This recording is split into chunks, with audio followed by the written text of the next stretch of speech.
Kalau aku pribadi, aku tidak merasa tersinggung kalau dipanggil meskipun di Malaysia identik dengan durian, tetapi jangan sesekali kalian bawa durian itu.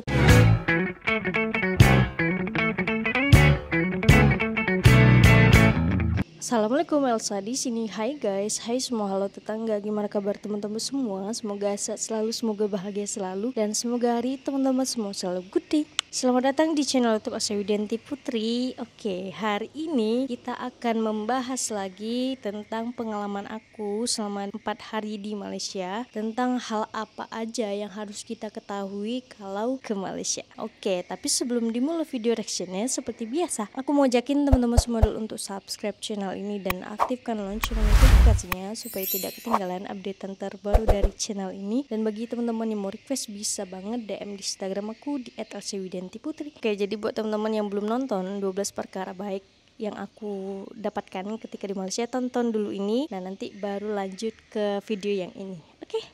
Yang pertama, mereka itu self service dalam pengisian BBM atau isi bensin, isi minyak gitu. Tempatkan mobilnya pas di tempat pengisian BBM-nya, ada kayak suatu minimarket gitu, suatu tempat pembayaran gitu. Jadi kita tuh pergi ke sana, bayarnya di sana. Cuman aku nggak tahu ya, nggak tahu pasti prosesnya bagaimana. Katakan langsung mau isi bensin 50 ringgit atau dikatakan langsung mau isi bensin berapa liter gitu.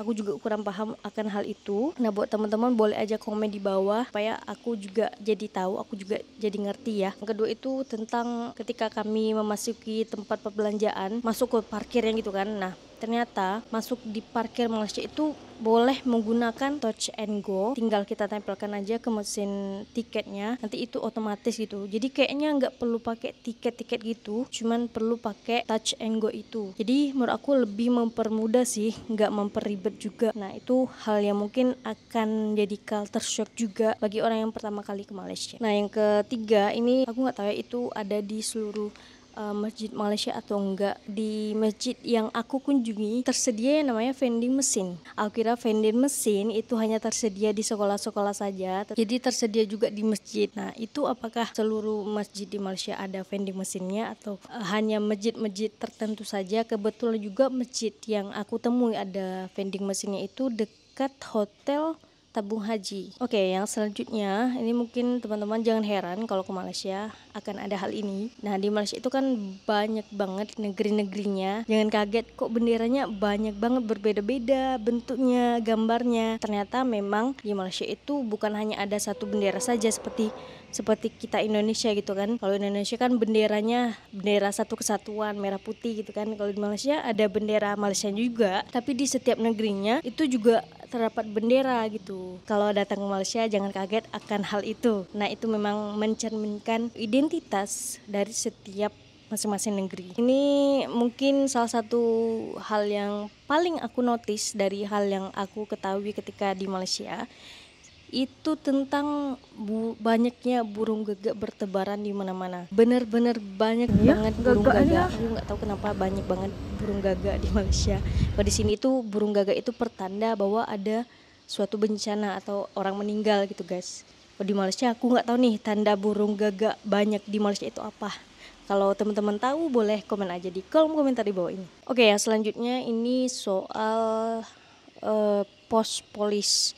Jadi memang di Malaysia itu tidak ada di jalan lintasnya, di perempatan atau pinggir jalan itu yang namanya pos polis. Kalau di tempat aku kan di Pekanbaru itu ada polis, ada yang berjaga di pos itu. Nah, kalau di Malaysia itu memang tidak ada yang namanya pos polis yang aku lihat gitu. Jadi memang kayak polisnya tuh tersembunyi gitu guys. Tempatnya di mana, tempat untuk stay menjaga lalu lintas itu di mana, juga kurang paham. Nah, kalau di Indonesia itu kami bisa saja memanggil berjenis laki-laki itu dengan sebutan kakak. Nah, kalau di Malaysia memang mereka manggilnya abang, nggak boleh kakak. Kalau kakak itu untuk perempuan. Nah, itu hal yang harus teman-teman ingat juga. Mungkin kalau di Jakarta banyak nih guys, banyak yang memanggil kakak untuk cowok gitu ataupun cewek. Nah, kalau di Malaysia itu kalau kakak itu memang khusus banget untuk cewek. Banyak banget yang aku jumpai, yang aku temui, rata-rata mereka itu memakai jersey guys. Kalau nggak salah aku juga pernah reaction itu, anak kuliahannya juga boleh memakai jersey. Keren kan gitu kan? Maksudnya kayak jersey itu kan baju kaos ibaratnya kan, tapi boleh digunain untuk kuliah gitu. Nah itu hal yang aku temuin jalan-jalan di Malaysia itu, di jalanan banyak mau cewek maupun cowok gitu kan menggunakan jersey. Tapi kalau untuk cewek mereka menggunakan jersey lengan pendek tapi tetap memakai manset gitu guys. Jadi memang auratnya masih tertutup. Good job. Oke, mungkin dari teman-teman akan membahas soal ini di kolom komentar. Kalau aku pribadi, aku tidak merasa tersinggung kalau dipanggil orang Indon ya. Tapi mungkin bagi sebagian orang itu akan tersinggung, apa? Kenapa manggil Indon? Kenapa ini? Kenapa itu gitu kan? Tapi menurut aku mereka memanggil Indon itu bukan bermaksud sesuatu atau bukan bermaksud apa-apa, tetapi untuk mempersingkat saja. Jadi Indonesia kan agak panjang tuh ya. Jadi untuk mempersingkat, untuk lebih dekat lah gitu antara Indonesia Malaysia itu disingkatlah menjadi orang Indon. Kita kan juga sering tuh orang Indonesia memanggil orang Malaysia dengan orang Malaya gitu. Jadi sebenarnya panggilan itu bukan bermaksud apa-apa, tapi untuk lebih mendekatkan aja, untuk lebih dekat gitu guys, sebagai panggilan spesial dari orang Indonesia ke Malaysia ataupun dari orang Malaysia ke Indonesia gitu. Oke, yang selanjutnya, meskipun di Malaysia identik dengan durian, tetapi jangan sesekali kalian bawa durian itu ke hotel. Tempat yang kami nginap ya kemarin itu, memang mereka selalu menuliskan jangan membawa durian, jangan membawa buah-buahan yang terlalu menyengat gitu. Nah jadi buat teman-teman, meskipun memang di Malaysia itu identik dengan durian, jangan sesekali untuk membawa durian ke dalam hotel. Oke, mungkin ini di semua negara bakalan ngelakuin hal ini, tapi menurut aku nggak semua orang bisa notice atau nggak semua orang bisa sepeka ini. Ini kejadiannya di eskalator. Kalau teman-teman ingin menetap di eskalator, berdirilah di sebelah kiri. Nah kalau teman-teman yang ingin berjalan cepat, boleh berada di sebelah kanan. Jadi jangan sampai di kanan kiri itu berbaris orang di eskalator. Jadi mungkin ini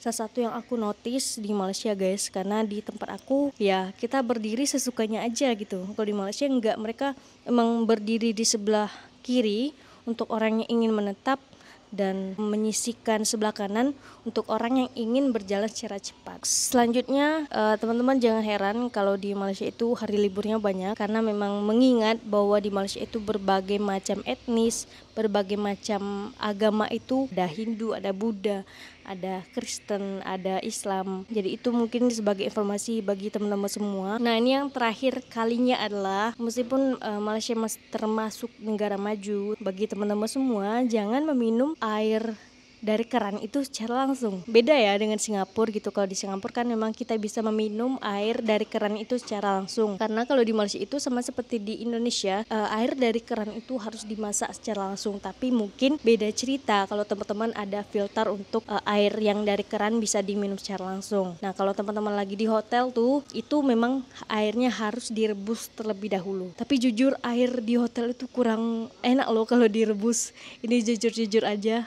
Karena kayak rasanya agak aneh. Menurut aku jangan pakai air keran hotel untuk merebus air untuk makanan, karena rasanya agak berbeda, agak aneh sih bagi aku. Tapi kalau bagi teman-teman enjoy aja, baik-baik aja ya, boleh aja gunain air keran untuk dimasak gitu. Tapi kalau diminum secara langsung itu jangan dilakuin ya. Tapi kalau kalian di Singapura boleh banget minum air dari kerannya langsung. Aku nggak tahu kenapa di Singapura boleh minum air dari keran, itu emang udah dimasak atau bagaimana, aku juga kurang paham. Bagi teman-teman yang paham kenapa air di Singapura itu bisa kita langsung minum, boleh komen aja di bawah ya. Oke, untuk video kali ini tentang hal-hal yang harus kita tahu nih ketika kita di Malaysia, ada beberapa hal yang udah aku sampaikan. Semoga ini bisa menjadi sebuah pengalaman untuk teman-teman semua yang ingin berlibur ke Malaysia. Jadi tonton dulu video ini sebelum ke Malaysia. Jadi nanti kalau ke Malaysia, teman-teman tidak mengalami culture shock yang berlebihan gitu. Jadi udah dipelajari dulu nih, oh ternyata di Malaysia tuh begini, ternyata di Malaysia nggak boleh begini, hal-hal yang harus dilakukan, hal-hal yang tidak boleh dilakukan. Nah boleh tuh tonton aja video-video yang udah aku sampaikan, video culture shock, ada video pengalaman aku. Nah teman-teman cari aja di channel aku. Oke, untuk video kali ini cukup sekian. Bagi teman-teman yang suka sama video ini, jangan lupa untuk like, komen, dan subscribe. Dan kita ketemu di next video. Bye bye, assalamualaikum.